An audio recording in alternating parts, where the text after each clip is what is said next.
Assalamualaikum warahmatullahi wabarakatuh. Perkenalkan, nama saya Ananda Sivambayadi, NIM 1220538. Di sini kami akan mempresentasikan makalah yang sudah kami buat dengan tema cyberscrime. Di sini kami akan membahas illegal content, cyber espionage, dan intellectual property.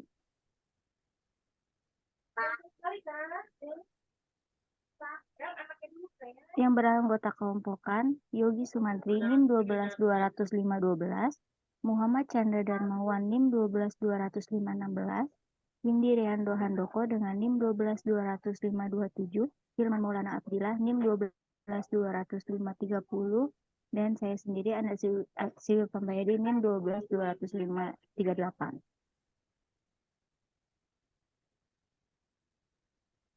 Latar belakang masalah. Kemajuan teknologi dan komunikasi yang semakin pesat belakangan ini juga disertai dengan banyaknya kemunculan perangkat-perangkat yang menawarkan kecanggihan dan kemudahan, termasuk kemudahan dalam menelusuri dunia maya dengan cepat dan real time. Cara pandang baru yang muncul karena perkembangan teknologi dari paper based menjadi electronic based membuat pengguna teknologi internet semakin meningkat karena mereka menilai electronic based sangat efisien. Dengan banyaknya pengguna internet memungkinkan terjadinya cyberscrime.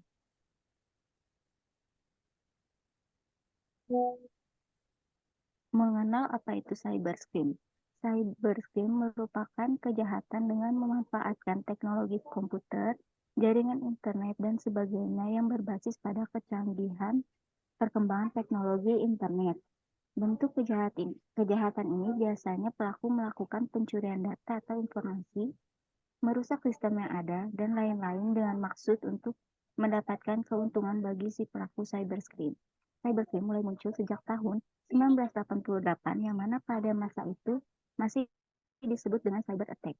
Pelaku pada saat itu menciptakan bom atau virus untuk menyerang komputer yang mengakibatkan sekitar 10% komputer yang ada di dunia pada saat itu yang sedang terkoneksi internet menjadi mati total.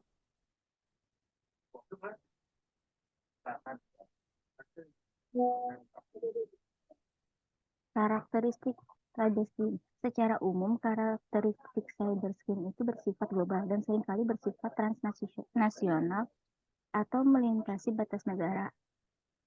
Kekacauan yang ditimbulkan tidak selalu mudah terlihat.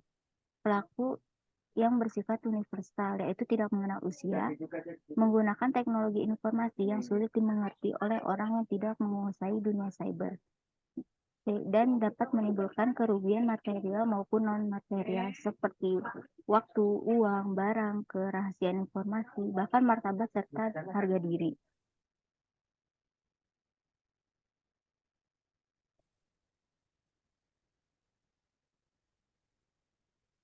Nama saya Hilman Maulana Abdillah. Di sini saya akan melanjutkan presentasi mulai dari jenis-jenis cybercrime. Jenis-jenis cybercrime tersendiri ada seperti akses ilegal atau unauthorized access, menyebarkan konten ilegal atau illegal content, hacking dan cracking, pemalsuan data atau data forgery, penyalahgunaan kartu kredit atau kardi, pencurian data atau data thief, memata-matai atau cyber espionage, cyber squatting, dan cyber typo squatting.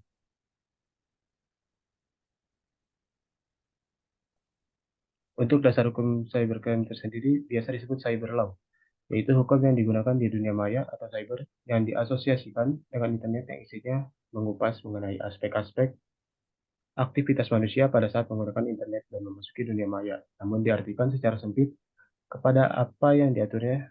Di Indonesia, hukum cyber diatur dalam UU RI tentang Informasi dan Transaksi Elektronik Nomor 11 Tahun 2008.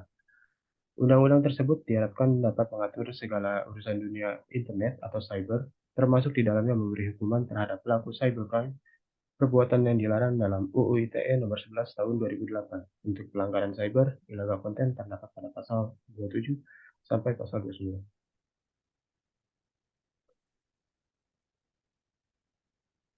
Pelanggaran cyber illegal content akan mendapat pidana dengan ketentuan yang sudah diatur dalam UU ITE Nomor 11 Tahun 2008 Pasal 45.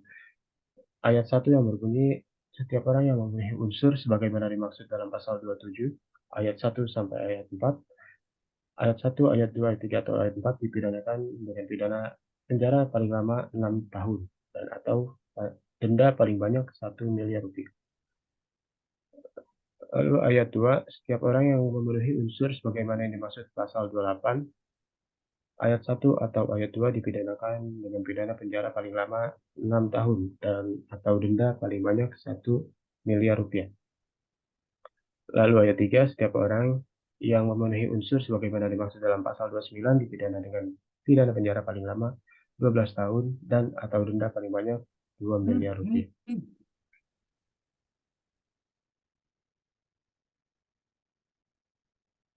Baik, selanjutnya saya Windy dan Joko. Saya akan menjelaskan illegal content.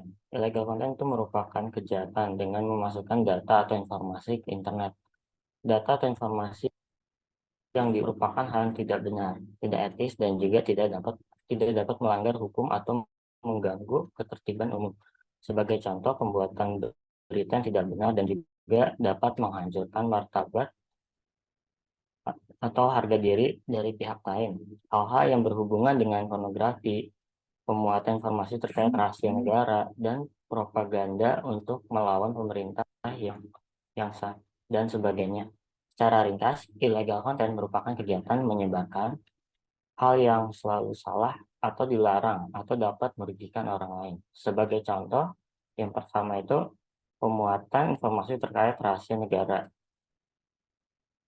Dalam hal ini, database Kejaksaan Agung Republik Indonesia pernah dibobol oleh seorang hacker dengan nickname MFW alias Ghost 66 Nero. Itu sebagai contoh. Akibat dari pembobolan data ini, situs dari kejaksaan itu sendiri menjadi berubah penampilannya. Tidak sampai di situ, MFW juga menjual 3 juta data pribadi yang ia dapat dari database Kejaksaan Agung ke forum RAID seharga 400.000. Kasus ini ditutup setelah MFW diamankan oleh tim Kejaksaan Negeri Lahat dan Kejaksaan Agung Sumsel. Yang kedua itu propaganda. Contohnya itu kasus Bahru dan propaganda yang dilakukan lewat media lain bertujuan untuk membentuk satu ideologi, yang mana ideologi tersebut ini dengan salah satu grup terorisme terbesar yaitu ISIS. Target dari propaganda yang dilakukan oleh Bahru Naim adalah orang yang mendukung ideologi radikal dan aksi terorisme. Dan Yulia Novi adalah salah satu target yang terpengaruh oleh Bahru Naim. Ia berkomunikasi dengan Bahru Naim melalui Telegram. Buah dari propaganda via Telegram yang dilakukan berhasil meyakinkan Dian untuk melakukan bom bunuh diri ke istana negara. Namun usaha Dian berhasil digagalkan oleh tim Densus 88 Mabes Polri. Selain itu, penyebaran propaganda yang dilakukan Bahru Naim melalui media sosial seperti blog, Facebook, dan Telegram berakibat tumbuhnya gerakan radikal di Indonesia. Beberapa kejadian teroris merupakan hasil propaganda dari Bahru, antara lain bom Sarinah Jakarta, bom bunuh diri dekat Polres Solo, bom bunuh diri di Kampung Melayu, dan percobaan bom bunuh diri oleh Dian Yulia Novi. Yang ketiga itu pornografi. Salah satu kasus terkait pornografi yang cukup terkenal di Indonesia adalah kasus vokalis Peter Pan, Nazar Imran Israel Arif. Kasus yang terjadi pada tahun 2010 ini begitu menghentakkan semua pihak. Kasus ini banyak menjadi perbincangan pada masanya. Buntut dari kasus ini adalah divonisnya sang vokalis. Vonis yang diberikan adalah penjara 3 tahun, 6 bulan, dan denda 250 juta. Kasus tersebut modus serangannya ditujukan kepada perorangan atau individu yang memiliki sifat atau kriteria tertentu sesuai tujuan penyerangan tersebut. Kasus ini melanggar UU ITE pasal 27 ayat 1 dan juga 45 ayat 1. Ya udah. Lanjut. Kenalkan, nama saya Muhammad Chandra.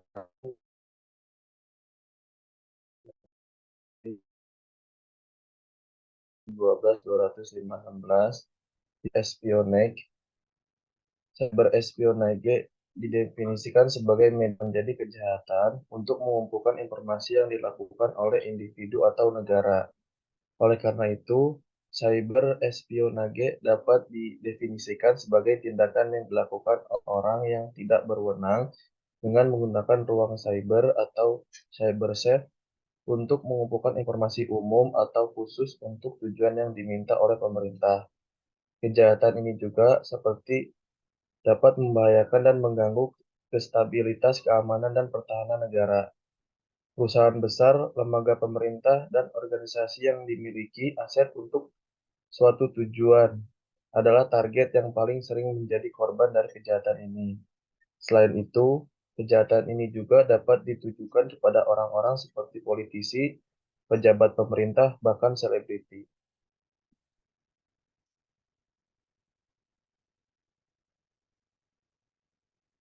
Contoh kasus cyber espionage yang pertama, pencurian data militer era SBY. Pemerintah Indonesia juga pernah terlibat kasus cyber espionage. Ini terjadi dalam kunjungan utusan khusus Presiden Susilo Bambang Yudhoyono yang dipimpin oleh Menko Perekonomian Hatta Rasaja ke Korea Selatan. Salah satu tujuan dari kunjungan tersebut adalah untuk membahas kerjasama pertahanan jangka pendek dan jangka panjang. Delegasi Indonesia yang terdiri dari 50 orang berkunjung ke Seoul untuk membahas kerjasama ekonomi. Tujuan kunjungan tersebut termasuk kemungkinan membeli T-50 Golden Eagle jet tempur Latin supersonik buatan Korea Selatan, serta sistem persenjataan seperti pesawat latih jet supersonik, tangki tempur, K2 Black Panther, dan rudal permukaan ke udara portable. Ini karena Korea bersaing dengan YAK-130 jet latih Rusia, bahkan anggota DPR yang membidangi pertahanan Komisi 1 menyatakan berdasar informasi dan Kementerian Pertahanan, data yang diduga dicuri merupakan rencana kerjasama dengan Korea Selatan dalam pembuatan pesawat tempur KFX alias Korea Fighter Experience. Pesawat KFX lebih canggih daripada F-16. Dan yang kedua ada kasus spionage Barack Obama dan MC Chen. Kasus spionage dialami oleh Barack Obama dan MC Chen. Selama kampanye presiden tahun 2008, hacker dari Cina atau Rusia diduga memasang software di komputer kedua kebijakan luar negeri US. Serangan ini pada awalnya dianggap sebagai 10 virus komputer, tetapi kemudian para ahli teknologi menemukan kebocoran file dalam jumlah yang Assalamualaikum warahmatullahi wabarakatuh. Nama saya Yogi Sumantri dengan NIM 12215. Kejahatan intelektual properti. Intelektual properti adalah suatu manifestasi fisik, suatu gagasan praktis, kreatif atau artistik serta cara tertentu dan mendapatkan perlindungan hukum. Pelanggaran terhadap kekayaan intelektual adalah suatu bentuk pelanggaran atas hak cipta dari seseorang atau suatu badan perusahaan. Namun jenis kejahatan ini bisa juga melalui penyebaran virus pada umumnya dilakukan menggunakan email. Hak atas kekayaan intelektual ini termasuk dalam bagian hak atas benda tak berwujud seperti paten, merek, dan hak cipta. Hak atas kekayaan intelektual sifatnya berwujud berupa informasi, ilmu pengetahuan, teknologi, seni, sastra, keterampilan, dan sebagainya yang tidak mempunyai bentuk tertentu. Contoh, kasus kejahatan intellectual property. Sub Corporation mengajukan tuntutan hukum terhadap Samsung atas pelanggaran hak paten. Tuntutan ini berkerakan di pengadilan wilayah Amerika Serikat untuk Texas bagian timur. Gugatan tersebut dengan tuduhan bahwa produk-produk berikut menyalahi hak paten yang berkaitan dengan LCD milik Sharp.